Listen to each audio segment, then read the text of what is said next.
अस्सलाम वालेकुम ख़ातून हज़रात, मैं हूँ इसरार अहमद कसाना। दो टॉपिक्स पे आज बात करेंगे, स्पॉटलाइट ऑन इंडिया के हवाले से।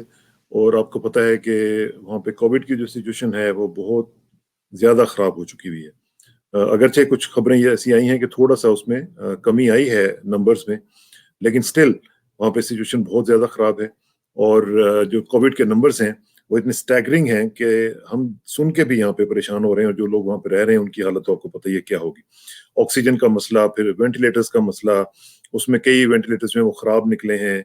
यानी हर जगह पे मामला जो है वो खराब हो रहे हैं। और हमने पिछली दफ़ा भी आपसे कहा था कि हेल्थ सिस्टम जो है उसके ऊपर बहुत बड़ा बोझ आ चुका हुआ है। और यही वजह है कि हम देख रहे हैं कि मुख्तलिफ जगहों पे अब सेंटर ने एक 3 टियर पॉलिसी बनाई है, क्योंकि रूरल एरियाज़ में बहुत ज़्यादा कोविड जो है वो फैलता चला जा रहा है। क्योंकि ज़ाहिर है वहाँ पे हेल्थ फैसिलिटीज़ हमारी तरह इधर पाकिस्तान में भी रूरल एरियाज़ में उस तरह फैसिलिटीज़ नहीं है जिस तरह के वहाँ पे हैं। सेंटर्स अपना जो सिटीज़ होते हैं उसमें होती हैं। तो रूरल इंडिया में इस वक़्त बहुत शदीद प्रॉब्लम्स हैं। आपको पता है पिछले दिनों में आपने देखा होगा, खबरें आ रही थी कि दरियाओं में डेड बॉडीज़ को फेंका जा रहा है, और वो भी सीन जो थे वो देखे नहीं जा रहे थे। इसका तजिया करेंगे। और साथ-साथ एक और जो सिचुएशन जो बहुत ज़्यादा वर्सनिंग सिचुएशन है, वो ये है कि फ़लस्तीन में इसराइल के जो अटैक्स चल रहे हैं, गज़ा में ख़ास तौर पे, उसमें बहुत ज़्यादा अबतरी आई है और बहुत ज़्यादा वर्सनिंग सिचुएशन। बल्कि जो संडे है, जो अभी वहाँ पे संडे ही, अब तो मंडे हो गया है, लेकिन हमारा संडे चल रहा है। तो जो संडे का दिन था, उसके उसके बारे में कहा जा रहा है कि वर्स्ट सो फार, यानी बहुत ज़्यादा बीमारी हुई है और more than 60 people have died. तो ये जो है सिलसिला, ये कहाँ पे जाके थमेगा? इसमें ऑप्शंस क्या हैं और इंडिया किस तरह इसको देख रहा है? उसके हवाले से ज़रा बात करेंगे। और हमें जॉइन कर रहे हैं जनाब एयर मार्शल कपिल काक साहब, एज़ यूजुअल। एयर मार्शल साहब, गुड मॉर्निंग सर। मॉर्निंग हजूर, मैं आपको देख नहीं पा रहा हूँ। अच्छा, आपकी आपकी आवाज़ भी ठीक है, आपकी वीडियो बिल्कुल ठीक है। आपको आवाज़ आ रही है? जी नहीं, आपकी आवाज तो आ रही है, मैं आपको देख नहीं पा रहा हूँ। आप पता नहीं आप मुझे देख पा रहे हैं? मैं आपको बिल्कुल देख पा रहा हूँ, बिल्कुल वीडियो भी ठीक है आपकी और ऑडियो भी बिल्कुल ओके ठीक है। Okay, first class. फिर हम चलते रहें, कोई ऐसी प्रॉब्लम नहीं है। जी। तो देखिए, मैं ये जैसे पूछना चाह रहा आपने हूँ कि ये जो सिचुएशन है, इसको जरा if you can kindly sum it up, कि हो क्या रहा है और एज वी स्पीक सिचुएशन है क्या? देखिए, आपने बड़ी अच्छी तरह से इस वक्त एक मिली-जुली एक तस्वीर है कोविड के हिंदुस्तान में, उसकी सिचुएशन जो है, आपने बिल्कुल ठीक फरमाया है। पायदारी थोड़ी-सी हम देखते हैं, ग्लिमर ऑफ होप है। मगर इसके साथ भी ये कहना चाहता हूँ कि जो कुछ स्टेट्स हैं जहाँ पे अभी भी महामारी के केसेस बढ़ते जा रहे हैं। खुशी की खबर है कि जो रिकवरीज हो रही हैं पिछले 5-7 दिनों में, वो ज़्यादा हैं बतरफ़े जो नए केसेस आ रहे हैं। ये भी एक पॉजिटिव एक सिचुएशन है। जो पॉजिटिविटी रेट है वो भी, उसमें भी कमी आई है। 22-23% था, वो 19 पे पहुंच गया है। मगर डेली जो डेथ्स हैं वो अभी भी कोई 4,000 के पास हैं, और ये भी एक बात है। एक और जो आंकड़ा आपके नाजरीन को देना चाहता हूँ, वो ये है कि 80% जो केसेस हैं वो सिर्फ 12 रियासतों में हैं। 29 रियासतें हैं हिंदुस्तान में, मगर अभी भी मैं अंग्रेजी में कहना चाहता हूँ, वो नाइट वेयर सिचुएशन अभी गई नहीं है। आधा जो सारे आलम के नए केसेस हैं वो हिंदुस्तान में है, सारे आलम के। 1/3 जो कैजुअलिटी मौत होती है सारे आलम में, 1/3 हिंदुस्तान में होती है। 18 लाख, ये भी एक अच्छा आंकड़ा आपके नाजरीन को देना चाहता हूँ। 18 लाख तो उनके डेली को जो वैक्सीनेशन है वो भी हो रहा है। मगर एक जो बात है जिस पे हिंदुस्तान पे सवाल उठाए जा रहे हैं कि जो कोई भी आंकड़े सारे आलम के सामने या अपने मुल्क के सामने पेश करती है हमारी सरकार, जी वो हाँ। उन आंकड़ों पे थोड़े भरोसे और जिसे कहते हैं ट्रांसपेरेंसी, शफाफा, उस जी पे सवाल उठाए जा रहे हैं। तो मगर अगर एक्सपर्ट से सरकार को एडवाइस दी है कि सारा नेशनल लेवल लॉकडाउन होना चाहिए, उससे आप ट्रांसमिशन को ब्रेक करेंगे। मगर मेरे ख्याल में सरकार ने एक अच्छा कदम उठाया है, क्योंकि उन लॉकडाउन जो है वो रियासतों पे है। इस वक़्त रियासतें लॉकडाउन कर रही हैं, नेशनल जी लॉकडाउन नहीं है। इससे मोआइश पे जो कॉन्सिक्वेंसेज़ बढ़ती हैं, पहली वेव में हमने देखा था, तो वो बहुत ही ग्रेव कॉन्सिक्वेंसेज़ है। फिर जी लेबर चला जाता है, उनको वापस लाना वो मुश्किल है। मगर एक चीज़ जो एक फ़िक्रमंद की मैं हूँ, वो ये है कि अब ये ग्रामीण रूरल एरियाज़ में फैल रहा है। हम्म, 48% केस लोड जो इस वक़्त है, वो रूरल एरियाज़ में है।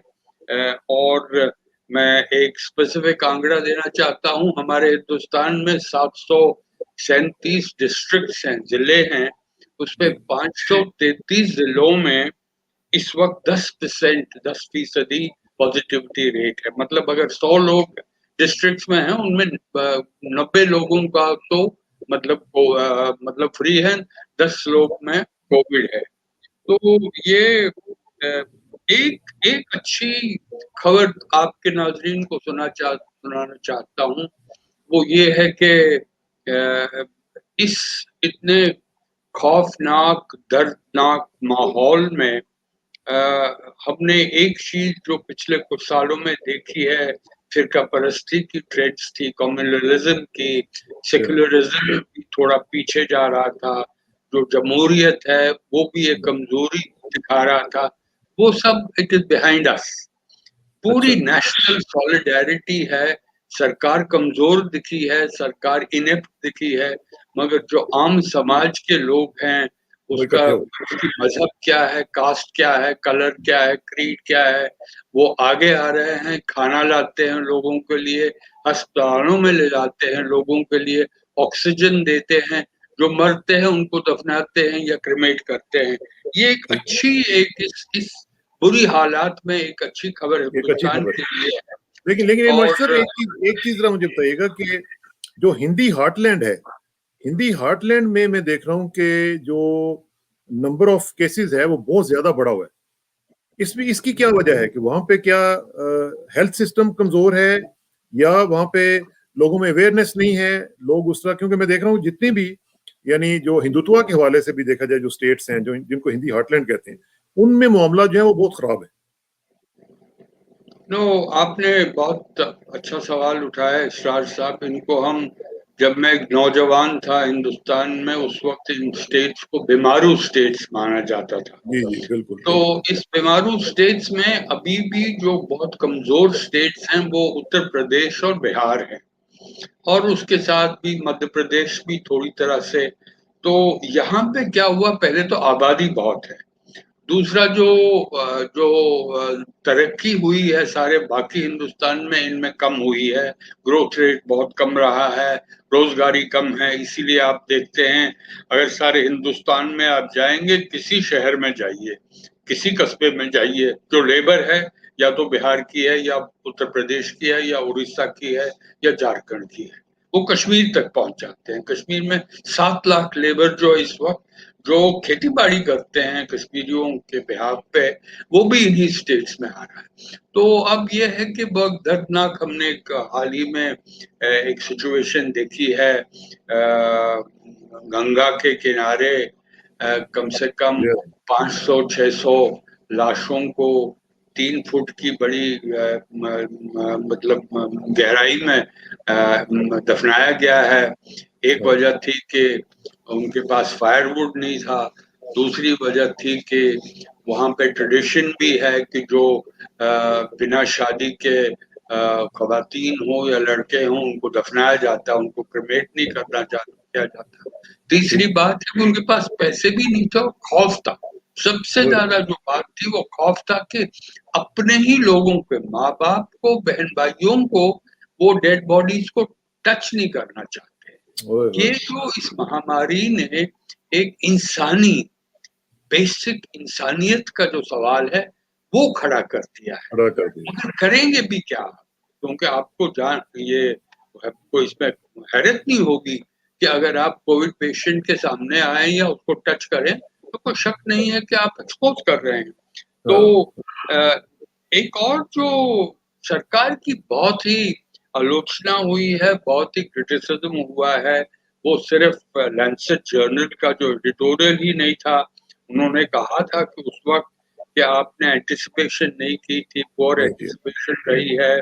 फिर आपने अंग्रेजी में उनके अल्फाज थे deluded yourself into believing के एंड हो गया फेज 1 का, और उसके बाद आपने सुपर स्प्रेडर इवेंट्स जैसे कुंभ मेला था, उत्तराखंड में हुआ था, और इलेक्शन जो इंतखाबात हुए 5 स्टेट्स में, ये बिल्कुल खुला तरीके से आपको याद होगा हमारे वजीर आजम के अल्फाज एक इलेक्शन रैली में, जब पैंडेमिक शुरू हो रहा है, महाराष्ट्र में केसेस बढ़ रहे हैं, वो कह रहे हैं जहां मैं देख रहा हूँ वहां लोगों को, पीपल एवरीवेयर।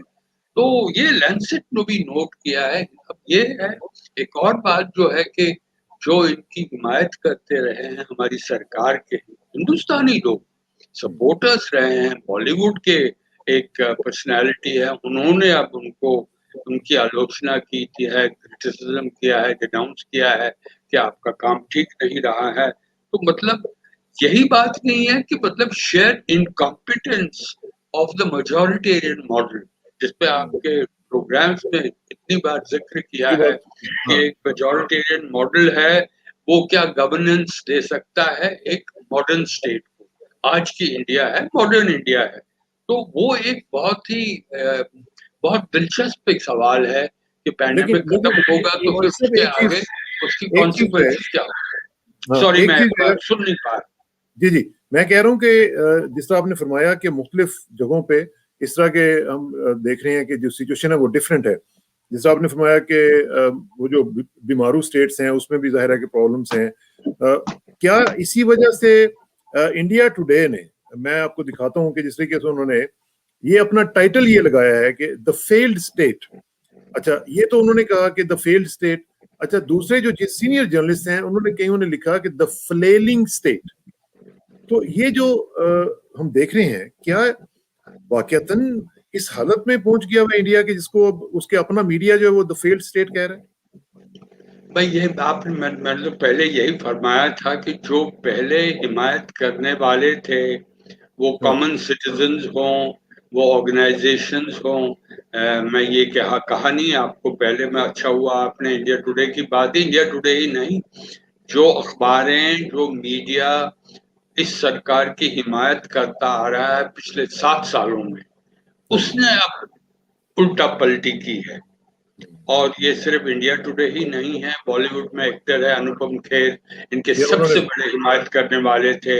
अमेरिका में जो एकेडमिक्स थे, जो मोदी के जो फेमस शोज में उन्होंने हिस्सा लिया था, उसको एनकरेज किया था, उसको रिपोर्ट किया था, वो सब अब मोदी सरकार पे सवाल उठाए जा रहे हैं कि आपका इनेप्टीट्यूड था, आप बिल्कुल कोई फिक्र नहीं था आपको, आपकी कंप्लेसेंसी थी, और आप you are presiding over a catastrophe. I am using the English word which are most appropriate, because अभी हमें मालूम नहीं है, हम भी थोड़ी सी किरण देखते हैं उम्मीद की, मगर जब ये रूरल एरियाज में फैलेगा क्या होगा इसके कह नहीं सकते।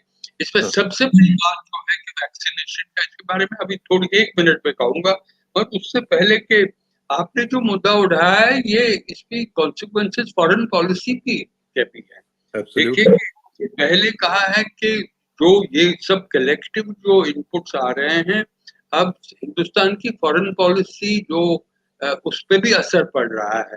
जो लोग, India was a flavour of the world, अब उस पर थोड़ा सा सवाल उठाया जा रहा है कि कौन सा किरदार इंडिया निभा सकता है सारे आलम में, जब वो अपने मुल्क को नहीं संभाल सकता है, गवर्नेंस नहीं कर सकता, एक महामारी है उसको कंट्रोल में नहीं ला सकता है, उसको एंटिसिपेट नहीं कर सकता है, हेल्थ केयर सिस्टम को अपग्रेड नहीं कर सकता। तो मतलब अब यानी आप ये कह रही हैं कि जो ग्लोबल इमेज है वो सफर हुआ है इस पूरे क्राइसिस के दौरान।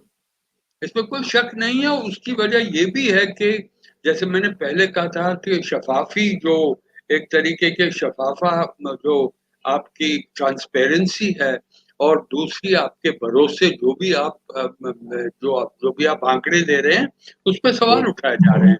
मवाइश पे अभी अभी हमने देखा नहीं है सेटबैक होगा हमारी मवाइश पे, क्योंकि एक साल में अगर आपके 2 महामारी के इतने इतने खौफनाक महामारी की फैल हुई है सारे हिंदुस्तान में, तो उसको रिकवर करना बहुत ही मुश्किल होगा। इसमें और इसमें जैसे एक मैंने और चीज पहले प्रॉमिस किया था जी कि जी वैक्सीनेशंस के लिए अब सबसे बड़ी प्रायोरिटी दी जा रही है।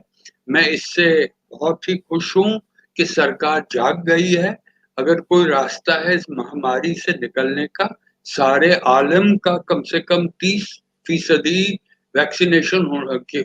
आबादी जो है उसका वैक्सीनेशन होना चाहिए। अच्छा इरमान हिंदुस्तान में साहब, कम से कम जी। एक चीज मैं पूछना चाह रहा हूँ, जो ये सॉरी जो मैं रिपोर्ट, आपको देख नहीं पा रहा हूँ, सो आई डोंट नो मैं कोई बात नहीं, कोई बात नहीं, आप परफेक्टली आप बिल्कुल ठीक आ रही हैं, मैं हमारी तरफ से बिल्कुल ठीक ठीक चल ठीक रहा है।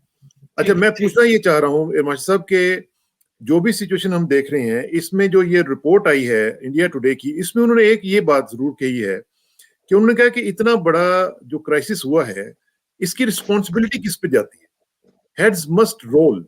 अब आप क्या इससे एग्री करते हैं कि ये जो इतनी बड़ी एक नालायकी कह लें या गफलत कह लें, कुछ भी कह लें, क्या हेड्स शुड रोल? क्या प्राइम मिनिस्टर के ऊपर ये बक स्टॉप करनी चाहिए, या नीचे तक कुछ ना कोई तो रिस्पॉन्सिबिलिटी ले ना इसकी? इतने लोग जो हैं, बल्कि उन्होंने ये कहा है कि ये मर्डर हुआ है, उन्होंने ये नहीं कहा कि लोग लोग मर गए हैं, उन्होंने कहा कि इनको मारा गया है। मुझे भी बड़ी हैरत हुई है क्योंकि इंडिया टुडे तो उनके जो एडिटर हैं हमारे दोस्त हैं, उन्होंने जो जब ये इशू बरकरार रखा और उस वक्त उसी मैगजीन उसी ग्रुप की सरकार के खिलाफ ऐसे अल्फाज इस्तेमाल करना, मैं बहुत हैरान हूँ। मतलब कि स्थिति इतनी गंभीर है, सूरत हाल इतने गंभीर है कि जो भी हिमायत करने वाले मीडिया, ऐसा ही ट्रेंड मैं नेशनल डेलीज में देख रहा हूँ। जो अच्छा नेशनल डेलीज पहले ऐसी हिमायत पूरी तरह से करते थे सरकार की, कोई क्रिटिसिज्म नहीं होता था। अब वो क्रिटिसिज्म शुरू हुआ है, तो इसीलिए मैं मुद्दा उठा रहा था वैक्सीनेशन का। या सरकार ने ढूंढा है कि एक तरीका है कि जो भी क्रिटिसिज्म हो रहा है उसको रोकने के लिए वैक्सीनेशन प्रोग्राम को आगे बढ़ाए। अब उनको इम्पोर्ट किया जा रहा है। जो पेटेंट वेवर्स अमेरिका ने हमें दिए हैं, यूरोपियन यूनियन ने अभी नहीं दिए हैं, मगर शायद मिलेंगे। तो अगर हम स्टेप अप करेंगे और कम से कम 60 करोड़ की आबादी को, अभी तक तो हमने 18 करोड़ वैक्सीनेशन कर रखे हैं, या मगर एक अहम बात यह है कि सिर्फ 4 करोड़ हैं जिन्होंने दोनों वैक्सीनेशन किए हैं। 18 करोड़ तो हुए हैं मगर सिर्फ 4 करोड़ दोनों वैक्सीनेशन कि मतलब जो रास्ता है वो बहुत ही चुनौतियों से भरा हुआ रास्ता है। जितनी तेजी से जितनी आबादी को वैक्सीनेशन मिलेगा हिंदुस्तान में, उतनी जल्दी उसी हो में सकता है। हम ये उम्मीद की किरण देख सकते ठीक ठीक। अच्छा, अब जरा चलते हैं जी, इसराइल का जो अटैक चल रहा है गजा में, और हम देख रहे हैं कि नेतन्याहू साहब ने एक इंटरव्यू दिया है, उसमें उन्होंने कहा जी कि we will take as long as necessary. और दूसरी बात ये है कि उन्होंने ये भी कहा कि ये जो उन्होंने मीडिया का जो टावर था उसको जो उन्होंने गिराया है, उन्होंने कहा जी कि वो परफेक्टली लेजिटिमेट टारगेट था। और अभी तक की इतलात के मुताबिक साहब, almost 200 people are dead, 58 children are included. और खास तौर पे हम देख रहे हैं कि गजा का जो रिफ्यूजी कैंप है उसमें भी उन्होंने उनको बंदों को वहां पे 10 लोगों को मारा है, जिसमें से 8 बच्चे थे। अब ये मुझे बताएं कि ये इसको आप इंडिया में बैठ के कैसे देख रहे हैं, जहां पे ये ट्रेंड्स चल रहे हैं ट्विटर के ऊपर कि आई स्टैंड विद इजराइल? हैं। देखिए ये बहुत ही दिलचस्प एक सवाल है। पहले मैं उसको एक दूसरी लेवल पे लेना चाहता हूँ कि पैलेस्टीन का जो मुद्दा है, जो मसला है, वो सारे आलम के कॉन्फ्लिक्ट नक्शे पे इतनी दशकों से, इतनी डेकेड से रहा है। ये इशू है लैंड का, और आइडेंटिटी का, जमीन और पहचान। और ठीक। आप जानते हैं, आपने जो सवालात उठाए हैं, कुछ सेंटेंसेस यूज किए हैं, वो ultra right wing Benjamin Netanyahu के अल्फाज हैं। मैं उस पर कुछ भरोसा नहीं करता, क्योंकि एक तो उनकी खुद की हालत इस वक्त से सियासी हालत बहुत खराब है। पिछले 2 साल में 4 इंतखाबात हुए हैं इसराइल में, वो भी इस वक्त पूरी तरह के परमानेंट वजीर आजम नहीं है। तो वो ये मौका, मुझे लगता है, मैं किसी ऑर्गेनाइजेशन को रिप्रेजेंट नहीं करता हूँ, मुझे लगता है ये पूरा एक छोटा सा हादसा जो मशरकी जेरूसलम में, मतलब वो दो शेख जारा और बेलपात, 2 इलाके हैं जहाँ पैलेस्टीनियंस रहते हैं, वहां से उनको हटाने की कोशिश की गई। ये छोटा सा एक मुद्दा था, ये लोकल लेवल है। अब इस लोकल लेवल के मुद्दे को इलाकाई कॉन्फ्लिक्ट में बदलाव किया गया है, और इसको मैं, जैसे आपने पहले फरमाया था, इसके मैं जिम्मेवार सिर्फ बेंजामिन नेतन्याहू और इजराइल की सरकार को रखता हूँ। मुझे कोई दिलचस्पी नहीं है कि जो आई स्टैंड विद इजराइल, वो तो एक मोमेंट्री है। अभी यहाँ पे भी अल्ट्रा राइट विंग या मेजोरिटेरियन गवर्नमेंट है, हमारे इजराइल के साथ रिश्ते बहुत ही करीब हैं, इसमें कोई शक नहीं है। मैं उससे सहमत हूँ, रिश्ते ठीक होने चाहिए। अगर सऊदी अरेबिया इनडायरेक्टली इजराइल के साथ रिश्ते रखना चाहता है, अगर यूएई या बहरीन रखना चाहता है, तो हमें इस पे कोई, आपको शायद नाजरीन को याद दिलाना चाहता हूँ, इस सारे आलम में एक आदमी था जो इंदिरा गांधी को हक करता था, मतलब उनको जफ्फी देते थे, वो था यासर अराफत। और यासर अराफत ने इंदिरा गांधी को कहा, उसके बाद तो काफी सालों के बाद ये रिश्ते आगे बढ़े, कि आप इजराइल के साथ कर दीजिए। उसकी, जब उन्होंने हमें एक तरीके से ये कहा कि आप कर लीजिएगा, मगर 20 साल के बाद हुआ या 15 साल के बाद हुआ।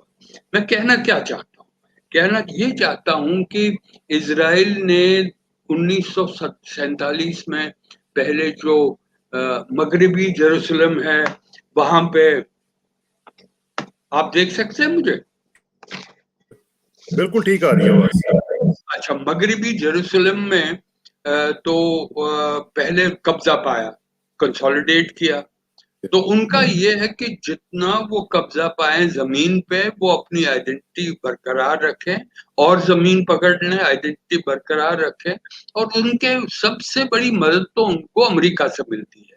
हर साल जनवरी में मेरे ख्याल में $1.5 बिलियन का जी चेक जी। जाता है इसराइल, हर साल।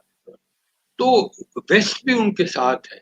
अब जो अरब स्ट्रीट तो पैलेस्टीनियंस के साथ है, मगर अरब सरकारें इजराइल के साथ है। अब देखिए, ये एक बहुत पेचीदा सा मामला बना है। तो जैसे मैंने पहले कहा था, अफसोसनाक बात यह है कि पैलेस्टीनियंस डिवाइडेड है। सारा आलम उनको टेररिस्ट समझता है, वो सारा आलम सिंपैथेटिक नहीं है पैलेस्टीनियंस के साथ। सही हिंदुस्तान बात में है। पैलेस्टीनियंस के, अगर आप देखें, मेरे मेरे मेरी रियासत जम्मू कश्मीर है, एक ही रियासत जहां पैलेस्टीनियंस की सिंपैथी के लिए वहां पे जुलूस नहीं निकालने की इजाजत नहीं है, मगर एजिटेशन रही है, वी आर विद पैलेस्टाइन। आप हाँ, कह रहे थे ना कि आई एम विद इजराइल, वो जी पूरे हिंदुस्तान के लिए नहीं है, बहुत इलाके हैं जहां पैलेस्टीन की इज्जत की जाती है। मगर ठीक। पैलेस्टीनियंस में भी प्रॉब्लम ये है कि अगर आपकी खुद की कमजोरी है, वो आलम आपको तंदुरुस्त नहीं बना सकता ना, ताकतवर नहीं बना सकता। ठीक डिवाइडेड बात। लीडरशिप है। इसीलिए डिवाइडेड लीडरशिप में हमने देखा, इतने सालों से बात नहीं करते हैं। बात करने के लिए हमास तैयार नहीं है। हमास कहता है हमारा एक ही मुद्दा है, जैसे ईरान पहले कहता था कि हमने इजराइल को बिल्कुल बर्बाद करना है। कैसे करेंगे आप? आजकल के आलम में ये पॉलिसियां निभाएं तो ये कॉन्फ्लिक्ट रहता रहेगा। जैसे मुझे याद आता है कि आपको एक फलसफी थे, फिलोसोफर थे, प्लेटो। जी उन्होंने जी। कहा था, only the dead have seen the end of conflict.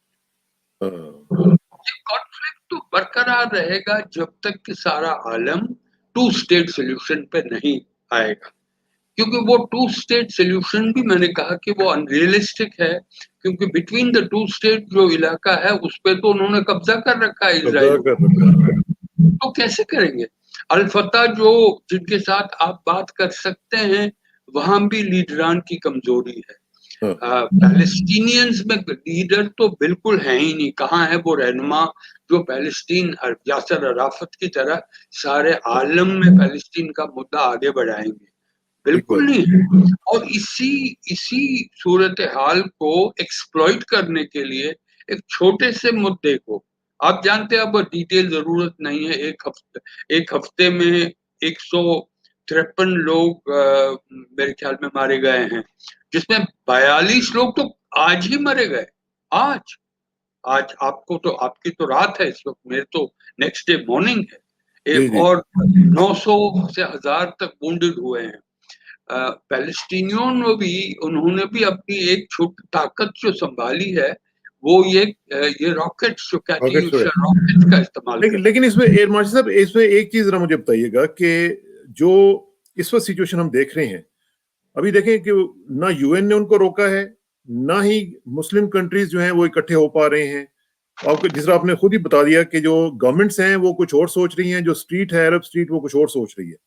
अब इसमें आप बाहर के as an outsider of the conflict, आप इसको कैसे देख रहे हैं कि मुसलमानों की क्या उनको करना चाहिए कि जहां से ये सिलसिला जो इसको रोका जा सके और ये मामला किसी न किसी तरीके से टेबल पे आ सके?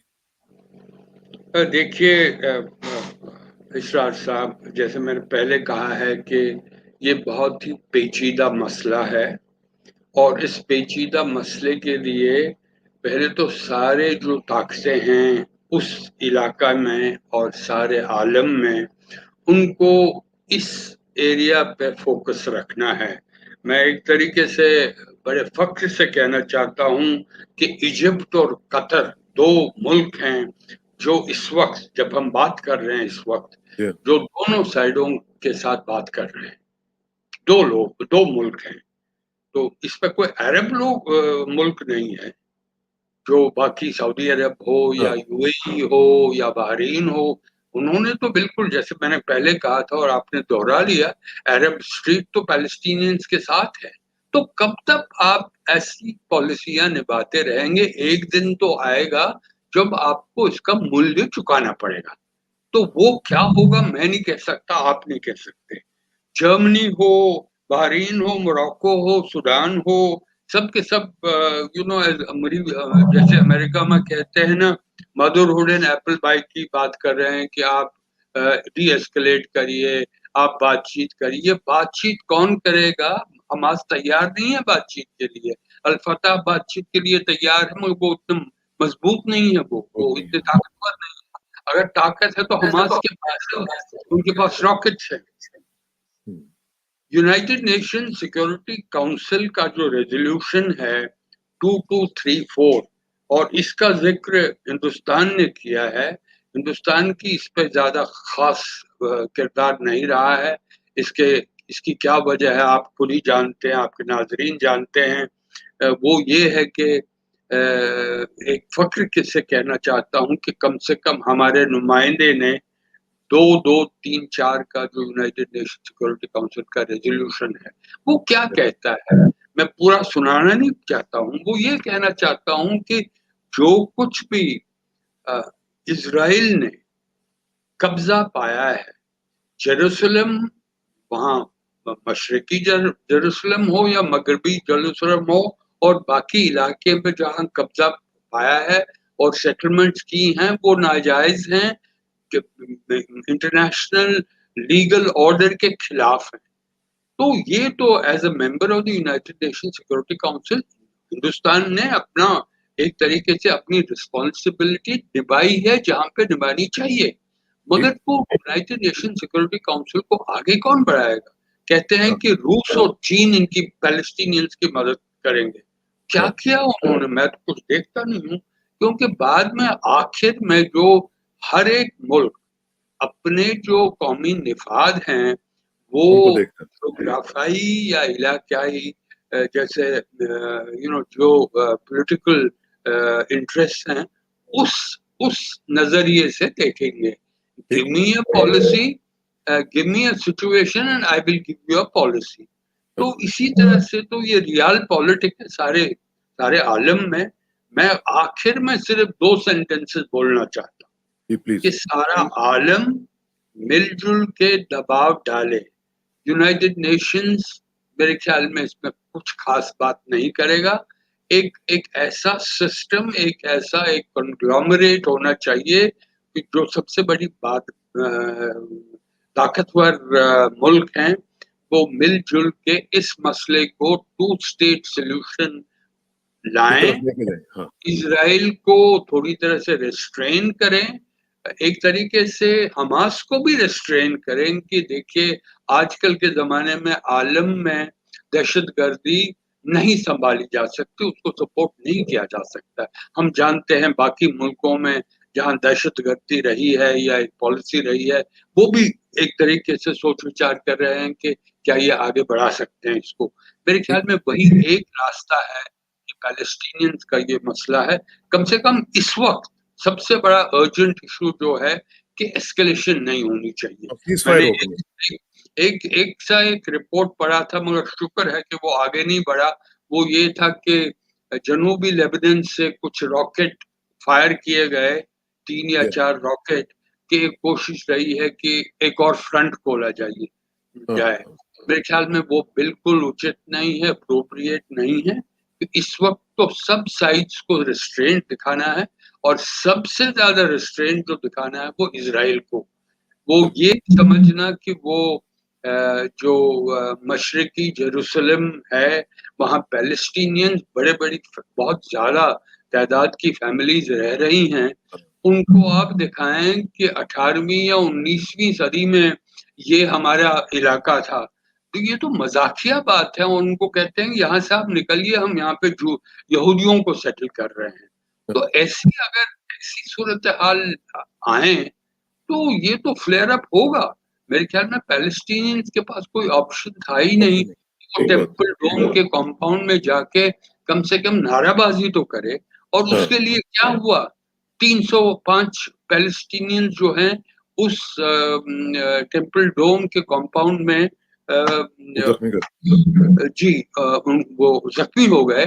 और उसके बाद फिर रॉकेट अटैक शुरू हुए तो एयर अटैक्स इजराइल की तरफ से हुए। और एक डिस्प्रोपोर्शनेट लेवल का रिस्पांस जो है, डिस्प्रोपोर्शनेट लेवल का रिस्पांस जो है वो नहीं होना चाहिए था। और अगर राइट टू सेल्फ डिफेंस जो है वो इजराइल के पास है तो ऑब्वियसली वो पैलेस्टीनियंस के पास भी है, होना चाहिए और उनको भी ह्यूमन राइट्स के हवाले से भी देखा जाना। मैं आपको ये कहना चाहता हूँ, राइट टू सेल्फ डिफेंस तो एक चीज है कि पैलेस्टीनियन लोगों के लिए जिनको मशरिकी जेरूसलम से हटाया जा रहा है, सारी फैमिलीज को निकाला जा रहा है, वो तो राइट टू सर्वाइवल है। बिल्कुल सही बात। आपको घर में से कोई आए और निकाले, कहे कि 17वीं सदी में यहाँ पे कोई और रहता था, तो आप क्या करेंगे?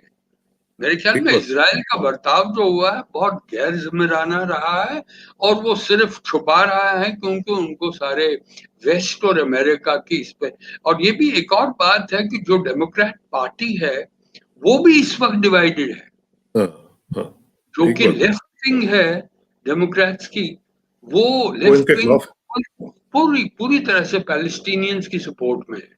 बिल्कुल ठीक। तो अब जो बाइडेन इसको कैसे संभालेंगे? हाँ, ये उनके लिए भी इम्तिहान है। लेकिन इसको हम मॉनिटर करते रहेंगे मास्टर साहब, और नेक्स्ट वीक भी जब हम आएंगे इंशाल्लाह तो उस पर तक अल्लाह करे कि ये मामला जो है वो ठीक हो चुके हों और उस पर हम पोस्ट सिचुएशन एनालिसिस करेंगे। आपका बहुत बहुत शुक्रिया फॉर योर इंसाइटफुल एनालिसिस। और एज यूजुअल माशाल्लाह आपका जो एनालिसिस है हमारे नाज़रीन बहुत पसंद करते हैं। और पाकिस्तान में अब आप जब जाएंगे ना तो आपको पता चलेगा कि आप कितने पॉपुलर हो चुके हैं हमारे माशाल्लाह। तो बहुत बहुत शुक्रिया जी। इंशाल्लाह आपसे राब्ता रहेगा और जल्दी मुलाकात होगी। Thank you very much. Thank you sir.